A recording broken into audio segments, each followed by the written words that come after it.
Quality and connectivity of protected and unprotected U.S. lands.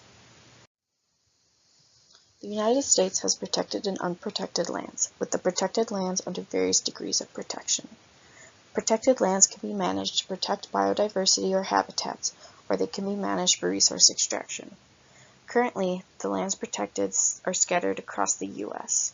In a study done by Robert DeVellis and John Martin titled Assessing the Extent to which Roadless Areas Complement the Conservation of Biological Diversity, they said that representing the full range of habitats in conservation reserves is a fundamental goal of nature conservation. Yet, existing reserves in the United States are concentrated at high elevations and on sites with low soil productivity. As a result, significant elements of biological diversity are probably underrepresented in reserves.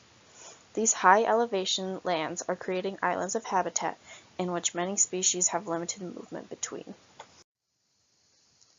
The concept of island biogeography relates area to species population size. The population survives when the births and immigration is greater than the deaths and immigration on an island. This concept can be applied to terrestrial habitats, where the islands of habitat are surrounded by developed land rather than water. The problem with islands is that some species get trapped and are unable to migrate to new habitat when resources run out. Islands of habitat also can cause inbreeding of species, which increases the risk of disease and other defects in populations. This is why corridors are so important in conservation. Corridors are strips of natural habitat that connect larger habitats, allowing for species movement and migration. Connectivity of habitats is important for species survival because it allows species to freely move to avoid competition or depletion of resources, as well as the problems associated with islands of habitat. The current protected lands are limited, and there is slow progress towards protecting more lands.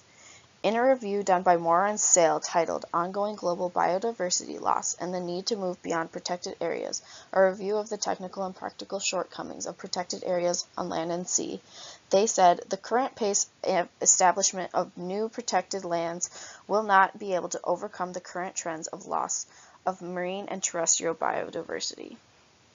We need to focus our efforts on conserving the remaining high-quality unprotected lands in order to protect biodiversity in the U.S. My research questions are: where are the protected and unprotected lands in the U.S.? What is the quality and connectivity of the protected areas of the U.S. today? What is the quality of the unprotected lands? Using the Protected Areas Database of the United States from the USGS Gap Analysis Program, I created this map of the U.S. protected and unprotected lands. The protected lands are shown in green. The unprotected lands are shown in pink. This map shows that the unprotected lands in the U.S. are much greater than the protected lands. Next, using the wilderness continuum of wildlands in the U.S. and the protected lands of the U.S., I did a cost-distance analysis to find the quality and connectivity of protected lands. This map shows that in the West there is higher quality lands and they are more connected.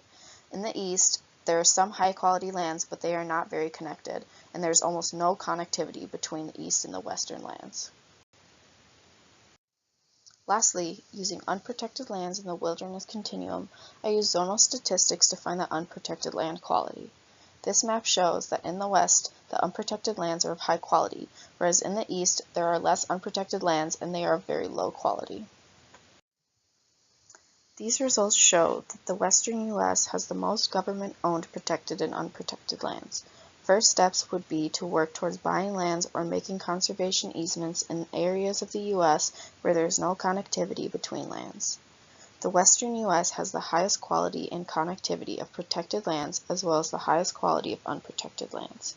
The U.S. should focus on protecting and conserving these unprotected lands to further increase the connectivity of these western lands and fill in the gaps. The eastern U.S. has some lower quality unprotected lands and very few scattered protected lands. Conservation efforts should focus on protecting the unprotected lands and working to increase the quality and connectivity. Future research should focus on corridors. Corridors are very important for species survival. Future research could look at the corridors that exist between these protected and unprotected lands and the quality of them. The corridors that are of high quality and are not protected should be priority for conservation. Places where corridors do not exist should be focused on to create connectivity between islands of habitats.